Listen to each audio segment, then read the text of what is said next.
Hello friends, இன்றைக்கி நம்ம சேனலில் என்ன பார்க்க போகிறோன்னா, ஒரு அதிரடியான ஆன்மீக தாள்களையும் ஒரு இன்ட்ரெஸ்டான ஜோதிட தாள்களையும் இப்போ இந்த வீடியோவில் பார்க்க போகிறோம். ஸோ பார்க்குறதுக்கு முன்னாடி என்ன பார்க்க போகிறோங்கிறத இன்ட்ரோவில் உங்களுக்கு ஷேர் பண்ணுறேன். என்ன பார்க்க போகிறோங்கிறத தெரிஞ்சுக்குங்க. தற்போது 2025 ஆண்டில் ஆங்கில மாதத்தில் 11வது மாதமான நவம்பர் மாதமானது பிறந்து நடந்துட்டுருக்கு. ஆக்சுவலி இந்த நவம்பர் மாதம் சாதாரண மாதம் கிடையாது, மிகவும் முக்கியமான மாதம் என்று சொல்லலாம். அப்படி என்ன முக்கியமான மாதம் அப்படின்னு கேட்குறீங்களா? இந்த மாதத்தில் நிறைய கிரக மாற்றங்களும் ஆன்மீக சம்மந்தப்பட்ட முக்கியமான நாட்களும் வரும். அதனால் இந்த மாதம் மிக முக்கியமான மாதம் என்று சொல்லப்படுது. இந்த மாதத்தில் இப்போ ஸ்டார்ட் ஆனதுக்கு பின்னாடி 1 நவம்பர் 5ஆம் தேதி அன்னைக்கு மிக முக்கியமான நாள் வர இருக்குது. அன்றைக்கி என்னென்னா ஐப்பசி மாதத்துடைய பௌர்ணமி. இந்த பௌர்ணமி மற்ற மாதங்களில் வரக்கூடிய பௌர்ணமி காட்டிலும் பல சிறப்புகள் உடையது. அப்படி என்ன பல சிறப்புகள் உடைய பௌர்ணமி அப்படின்னு கேட்குறீங்களா? வரக்கூடிய இந்த பௌர்ணமி தான் அன்ன பௌர்ணமி. இந்த பௌர்ணமியில் கிரகங்கள் ஒன்றோடு ஒன்று சேர்ந்து நிறைய யோகங்கள் உருவாகுது. அதனால் ஒவ்வொரு ராசிக்காரங்களுக்கும் தலையெழுத்து மாறும். அப்படி மாறக்கூடிய தலையெழுத்தை அந்தந்த ராசிக்காரங்க தெரிஞ்சு பலனடையணுங்கிறதுனால ஒவ்வொரு ராசிக்கும் பௌர்ணமி பலனை ஷேர் பண்ண ஆரம்பிச்சிருக்கேன். அதில் இன்றைக்கி இந்த வீடியோவில் சிம்மம் ராசிக்காரங்களுக்கு ஷேர் பண்ண போகிறேன்.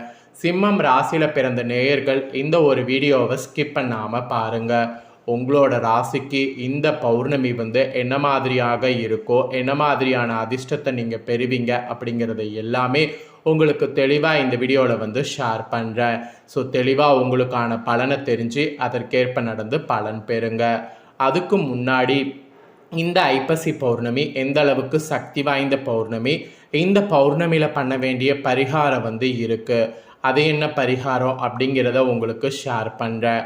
முதல்ல பரிகாரத்தை தெரிஞ்சுக்குங்க. அதுக்கப்புறம் உங்களுக்கான பலனை அதிரடியாக நட்சத்திரத்துக்கு ஏற்ப பார்க்கலாம். பஞ்சம் தீர்க்கக்கூடிய ஐப்பசி பௌர்ணமி பரிகாரம், இதை கண்டிப்பாக சிம்மம் ராசிக்காரங்க செய்ய வேண்டும். உலகத்திற்கே சோறு போடுகின்ற சிவபெருமானுக்கு அன்ன அபிஷேகம் நடைபெறக்கூடிய நாள் ஐப்பசி பௌர்ணமி.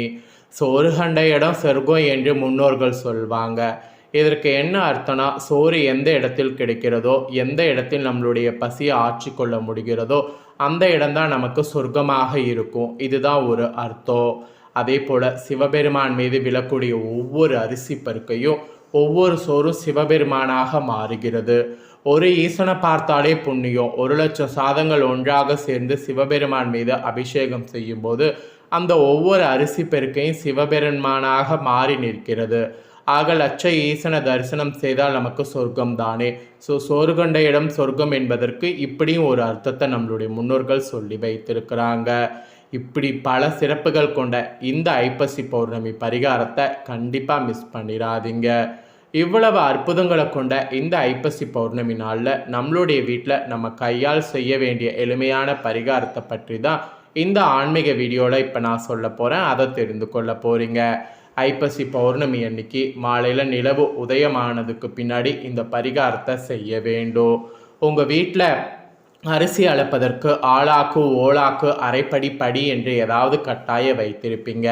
டம்ளரில் அரிசியை அளக்கக்கூடாது. இப்படி சின்னதாக படி வாங்கி வைத்து தான் அரிசியை அளக்க வேண்டும். அதுதான் வீட்டுக்கு ஐஸ்வர்யத்தை கொடுக்கும். அந்த ஆளாக்கில் அல்லது படியில் நிரம்ப பச்சரிசி வைத்து விடுங்க. அதன் மேலே ₹1 நாணயத்தையும் வைத்து விடுங்க. இதை மொட்டை மாடியில் வைங்க அல்லது பால்கனியில் வைங்க.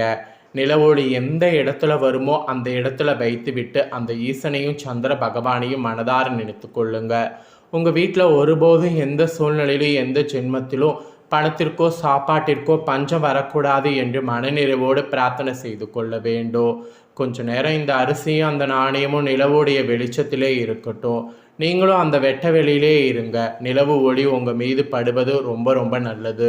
1 மணி நேரம் 2 மணி நேரம் எவ்வளவு நேரம் இருந்தாலும் தவறு கிடையாது. இப்படி வைப்பதற்கு வாய்ப்பு இருந்தால் அதை நீங்கள் பயன்படுத்தி கொள்ளுங்க. நிலவு வெளிச்சத்தில் வைத்து அந்த பச்சரிசியை எடுத்து கொஞ்சம் அரிசி எடுத்து உங்கள் வீட்டு அரிசி மூட்டையில் கலந்து விடுங்க. அந்த ₹1 நாணயத்தை எடுத்து பணப்பெட்டியில் வைத்து விடுங்க. இப்படி செய்தால் உங்கள் வீட்டில் பணத்திற்கும் பஞ்சம் வராது, சாப்பாட்டிற்கும் பஞ்சம் வராது. அந்த படியில் வைத்த மீதம் அரிசி இருக்கும் அல்லவா, அந்த பச்சரிசியில் ஏதாவது சாதம் சமைத்து அடுத்த நாளோ அல்லது உங்களுக்கு நேரம் கிடைக்கும் போதோ அந்த சாதத்தை பசியோடு இருக்கக்கூடிய 2 பேருக்கு அன்னதானம் செய்து விட வேண்டும்.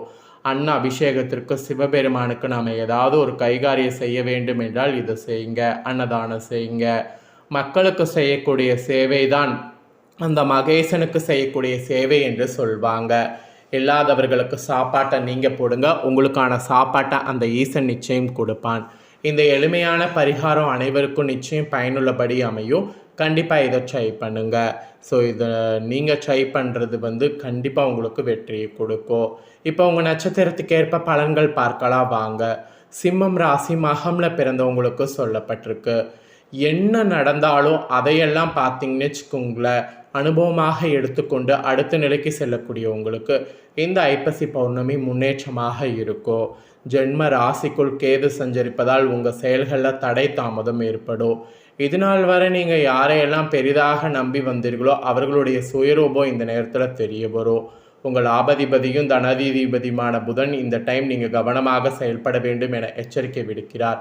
இருந்தாலும் ராசிநாதன் சூரியன் முழுவதும் 3வது இடத்துல சஞ்சரிப்பதால் அசத்தியமான துணிச்சல் உங்களுக்கு ஏற்படும். தைரியமும் தன்னம்பிக்கையும் அதிகரிக்கும். எடுத்த வேலைகள் எல்லாம் நடந்தேறும். தடைப்பட்ட முயற்சிகள் வெற்றியாகும். அரசு வழி வேலைகள் சாதகமாகும். பணியில் இருந்த பிரச்சனைகள் விலகும். குடும்பத்தில் ஏற்பட்ட குழப்பங்களுக்கு முடிவு வரும். இளைய சகோதரர்கள் உங்களுக்கு ஒத்துழைப்போடு செயல்படுவாங்க. சுய தொழில் புரியவர்களுக்கு பணியாளர்களுடைய ஆதரவு கிடைக்கும். அரசியல்வாதிகளுக்கு தொண்டர்களுடைய பலம் கூடும். தலைமையின் பார்வைப்படும். உங்கள் பாக்கியாதிபதி சுக்கிரன் சஞ்சாரம் சாதகமாக இருப்பதால் கணவன் மனைவிக்குள் ஏற்பட்ட எல்லா பிரச்சனைகளும் விலகும். பொன்பொருள் சேரும். புதிய சொத்து வாங்கக்கூடிய நிலை சிலருக்கு ஏற்படும். குடும்பத்தில் சுப நிகழ்ச்சி நடந்தேறும். அப்புறம் பூரமில் பிறந்த சிம்ம ராசிக்கு சொல்லப்பட்டிருக்கு. எப்போதுமே முதலிடத்திலிருந்து வரக்கூடிய உங்களுக்கு ஐப்பசி பௌர்ணமி யோகமாக இருக்கும்.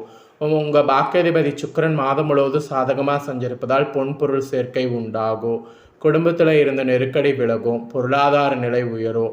கணவன் மனைவிக்குள் ஏற்பட்ட சச்சரவு விலகி இணக்கம் உண்டாகும். வியாபாரம் தொழில் முன்னேற்றம் அடையும். அரசியல்வாதிகளுடைய செல்வாக்கு உயரும். கடந்த கால நெருக்கடி விலகும். சிலர்லாம் புதிய வாகனம் வாங்குவீங்க. வராமல் இருந்த பணம் வரும். பூமிக்காரகன் செவ்வாய் முயற்சி ஸ்தானத்தில் சஞ்சரிப்பதால் எடுக்கக்கூடிய வேலைகளில் வெற்றி கிடைக்கும். தைரியமும் தன்னம்பிக்கையும் அதிகரிக்கும். நினைத்ததை நடத்தி முடிப்பீங்க. அரசு பணியில் இருந்த நெருக்கடி நீங்கும். சகோதரர்களுடைய ஒத்துழைப்பு கிடைக்கும். ஐப்பசி பௌர்ணமி அதிர்ஷ்டமாக இருக்கும். விரயஸ்தானத்தில் சஞ்சரிக்கக்கூடிய குரு 4, 6, 8ஆம் இடங்களில் பார்ப்பதால் மனதில் நிம்மதி உண்டாகும். தாய்வழி உறவுகளுடைய ஆதரவு கிடைக்கும். உடல் பாதிப்பு விலகும். திடீர் அதிர்ஷ்ட வாய்ப்புகள் தேடி வரும். சந்தர்ப்ப சூழலால் அமைதியாக இருந்த நிலம் மாறும். ராசிநாதனும் 3வது இடத்துல சஞ்சரிப்பதால் நினைப்பது நடந்தேறும். பயம் மறையும். துணிச்சலாக செயல்பட்டு நினைத்ததை சாதிப்பீங்க. பணியாளர்களுக்கு எதிர்பார்த்த இடமாற்ற பதவி உயர்வு கிடைக்கும். வியாபாரம் தொடங்க அனுமதி கிடைக்கும். ராசிக்குள் கேது சஞ்சரிப்பதால் ஒவ்வொரு வேலையிலும் கவனத்தோடு செயல்படுவது நல்லது. நெக்ஸ்ட்டு உத்தரமில் பிறந்த சிம்ம ராசிக்கு சொல்லப்பட்டிருக்கு. சூரியனை போல பிரகாசிக்கக்கூடிய உங்களுக்கு இந்த ஐப்பசி பௌர்ணமி முன்னேற்றமாக இருக்கும். கடந்த சில நாட்களாக இருந்த நெருக்கடிகள் இந்த டைம் விலகும். ராசிநாதன் சூரியன் சகாயஸ்தானத்தில் சஞ்சரிப்பதால் உங்களை ஏளனமாக பார்த்தவர்களும் உயர்வாக பார்த்திடக்கூடிய நிலை உருவாகும். எடுக்கக்கூடிய வேலைகள் லாபம் தரும். இழுபறியாக இருந்த வேலைகள் முடிவுக்கு வரும். அரசியல்வாதிகளுக்கு புதிய பொறுப்பு கிடைக்கும். பணியாளர்களுக்கு எதிர்பார்த்த மாற்றம் கிடைக்கும். அப்புறம் 3வது இடத்துல சஞ்சரிக்கக்கூடிய செவ்வாய் உங்கள் வேலைகளை லாபமாக்குவார்.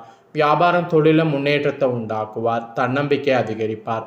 துணிச்சலாக செயல்பட வைப்பார். வியாபாரத்தில் தடைகள் எல்லாம் இருந்த இடம் தெரியாமல் போகும்.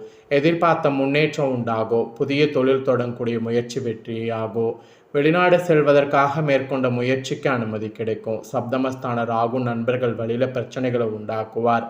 எதிர்ப்பாளரிடம் பழகும்போது கவனமாக இருப்பது அவசியம். அதே நேரத்தில் விரய குருவின் பார்வைகள் சத்ரு ஜெயஸ்தானத்திற்கு உண்டாவதால் எதிர்ப்பு விலகும். உடல்நல சீராகும். வம்பு வழக்கு சாதகமாகும். புதிய வாய்ப்பு தேடி வரும். குடும்பத்தில் இருந்த நெருக்கடி விலகும். விவசாயத்தில் முன்னேற்றம் ஏற்படும்.